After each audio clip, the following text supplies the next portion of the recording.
एक अच्छे numbers already जो डिमांड काइंड ऑफ कंडीशन है वो इम्प्रूव होते हुए हम लोग देख रहे थे, लेकिन एक पेन पॉइंट जिसकी डिस्कशन में बाकी सारे प्लेयर से भी कर चुकी हूँ, वो रॉ मटेरियल प्राइसेस का जो वेरिएंट मूव है उसके ऊपर है, जिसकी वजह से मार्जिन्स थोड़े बहुत सब जगह अफेक्ट हुए। आपकी तरफ से एक आइडिया, ये क्वार्टर कैसा था, डिफरेंशियली जो मार्जिन्स आते हुए देखे हैं हम लोगों ने, कितना इंप्रूवमेंट हम लोग आगे एक्सपेक्ट कर सकते हैं, और डिमांड कंडीशन किस तरीके से वर्कआउट हो रही है, उसी से शुरुआत करें।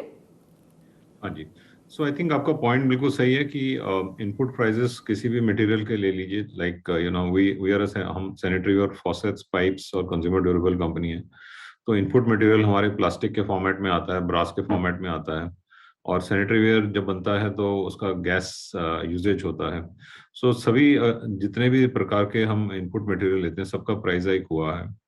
और हमने पिछले, अगर हम 2 से 3 क्वार्टर देखें तो कॉन्टिन्यूसली हम भी प्राइस हाइक करते आ रहे हैं। लाइक सैनिटरी वेयर में हमने 2 प्राइस हाइक लिए हैं, around 8 to 10% depending on product to product. Faucets में हमने प्राइस हाइक लिए हैं, और पाइप्स में क्योंकि इनपुट मटेरियल पीवीसी रेजिन होता है तो उसका तो पास ऑन सेट मार्केट में ऑलरेडी है। सिमिलरली कंज्यूमर प्रोडक्ट के अंदर भी पास ऑन हो रहे हैं हमारे प्राइसेस काफी हद तक, क्योंकि हम मास मार्केट में नहीं है, we are on the upper middle market, the premium market. तो वहां पे पास ऑन को इतना इम्पैक्ट वॉल्यूम से नहीं हो रहा है।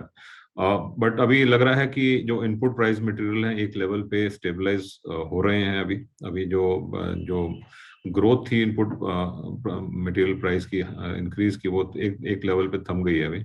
बट वी एक्सपेक्ट कि 1 या 2 प्राइस हाइक अगले 1 या 2 क्वार्टर में मार्केट ले सकती है, एब्जॉर्ब कर सकती है। सो ये, और प्लस इसके अलावा हम देख रहे हैं कि मार्केट में ग्रोथ काफी अच्छी है। रियल एस्टेट में काफी डिमांड पिक हो रही है, and this is one of the best quarter. हमने मार्केट को पहले गाइडेंस दिया था that we will outbeat the market growth.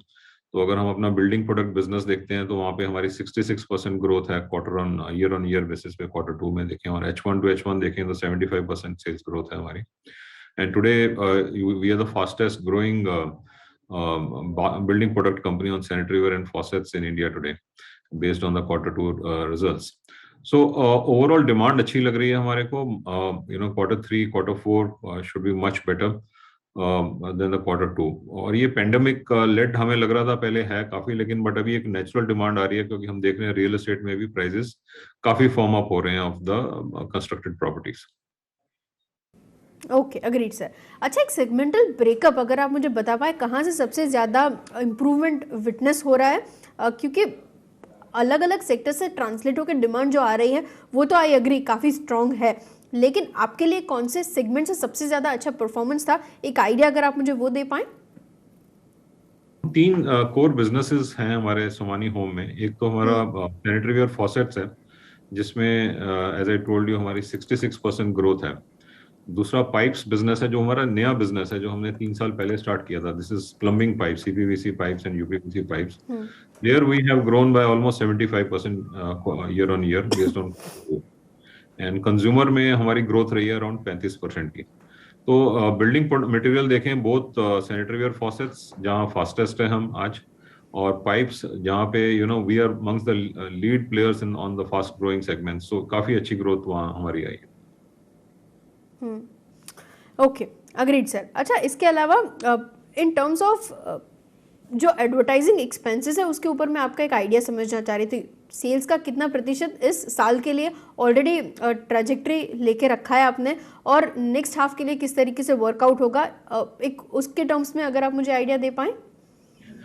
Generally हम बजट करते हैं अराउंड 4 to 5% जो है हमारा टोटल एडवर्टीजमेंट कॉस्ट होना चाहिए। बट इसके काफी सारे पार्ट्स होते हैं, जिसमें कुछ ऑन ग्राउंड पे एक्टिविटीज होती हैं जिसको बीटीएल कहते हैं, कुछ ऑन एयर होती हैं जिसको एटीएल कहते हैं। तो हमने काफी सारे, अगर हम देखेंगे, हमने 3-4 मीडिया बस किए हैं पिछले एटीएल पे, पिछले 3-4 क्वार्टर के अंदर। और हमारा एक्सपेक्टेशन है कि मीडिया स्पेंड जो हमारा रहेगा वही 4 से 5% will keep investing into the market for the brand buildup. Okay, agreed sir. अच्छा, एक idea in terms of expansion also, क्योंकि पिछले 1 या 2 साल के दौरान हम लोगों ने आपके काफ़ी सारे एक्सपेंशन प्लान्स के ऊपर बातचीत की भी है। पिछली बार जब बातचीत कर रहे थे तब इन टर्म्स ऑफ कंज्यूमर अप्लायंसेस आप स्केल अप करने वाले थे, एडअप होकर कितना हो चुका है अब, और साथ ही जेवीज भी आपने काफ़ी किए हुए हैं, वहाँ पे किस तरीके से परफॉर्मेंस वर्कआउट हो रहा है, एक आइडिया अगर आप मुझे वो दे पाएँ। सो देखिए, अगर हम अपना कंज्यूमर बिजनेस देखें तो वहाँ पे हमारा सबसे 50% जो हमारी सेल आती है, और वो हमारी आती है hmm. Kitchen chimneys hoods and hobs. वहाँ पे अभी हम नंबर 2 प्लेयर हैं इंडिया में, और हम नंबर 2 बने हैं पिछले 5 साल के अंदर। 5 साल से पहले हमारा बिजनेस नहीं था। So we have demonstrated to the market with a very good product. वहाँ पे हम क्या कर रहे हैं, हम अपना फैक्ट्रीज नहीं डाल रहे हैं, हम कुछ स्ट्रेटेजिक अलायंसेस कर रहे हैं वेंडर्स के साथ। और फोकस है कि चाइना से इंडिया को हम चाइना से हम सोर्सिंग करते थे उसको इंडिया में बेस बनाया जाए, और जो एग्जिस्टिंग वेंडर्स हैं उनके साथ कुछ स्ट्रेटेजिक टाई अप किया जाए क्वांटिटी का। और एक हमने जो ऐसा अलग से किया जॉइंट वेंचर, वो ग्रुप ए अटलांटिक के साथ था, जो हमारे पार्टनर्स थे for they were our suppliers of goods for last many years. तो वहाँ पे अभी हम प्लांट लगा रहे हैं, क्योंकि हमें लग रहा है वाटर हीटर मार्केट काफी कैपेबिलिटीज हैं। और ग्रुप ए अटलांटिक के पास और भी नए प्रोडक्ट हैं जो हम इंडिया में लाके और सार्क कंट्रीज में हम इसको बेचना शुरू करेंगे। ये प्रोजेक्ट जो है ये अगले साल तक, मिडिल तक लग जाएगा, अक्टूबर दिसंबर तक। एंड उसके बाद ये प्रोडक्शन चालू हो जाएगा वहाँ पर। Okay, agreed sir. और in terms of plastic pipes and fittings, यहाँ पे भी जो मार्केट साइज है वो तकरीबन 10,000 करोड़ के अराउंड आपने बताया था मुझे लास्ट टाइम जब डिस्कशन कर रहे थे। कितना और कैप्चर करने की स्ट्रैटेजाइज कर रहे हैं आप, और साथ ही क्योंकि ये पूरा प्लान डिस्कस कर रहे हैं, केपेक्स FY22 के लिए किस तरीके से लाइंड अप है, कितना यूसेज हो चुका है, एक आइडिया अगर आप मुझे वो दे पाएं। तो ये प्रोडक्ट्स जो हैं, अपना प्लास्टिक पाइप्स, ये हम अपनी सिस्टर कंसर्न से लेते हैं, HSIL से, ऑन आर्म लेंथ बेसिस। तो वहाँ पे HSIL is doing the expansion plan. तो आज हमारी कैपेसिटी अराउंड 35,000 टन की है पर एनम, जिसको हम वहाँ पे HSIL एक्सपेंड कर रहा है टू अराउंड 48,000 टन्स। तो इन्वेस्टमेंट्स वहाँ पे हो रही है, और वहाँ से हम on arm length basis pipe खरीद के मार्केट में ब्रांड करके उसको we sell to the market. तो मार्केट में market size is growing because काफी सारा CPVC और UPVC जो पाइप है GI पाइप को टेक ओवर कर रहा है। तो market will keep expanding. And हमने मार्केट में गाइडेंस दिया है कि दैट 3-4 साल में हम अपनी सेल यहाँ पे 1,000 करोड़ से ऊपर देखते हैं। इस लास्ट क्वार्टर में सेल हमारी रही है अराउंड 155-160 करोड़। तो अगर उसके एंगल से देखें तो हम 3-4 साल में काफी अच्छी लग रही है हमारे को ग्रोथ वहाँ पे।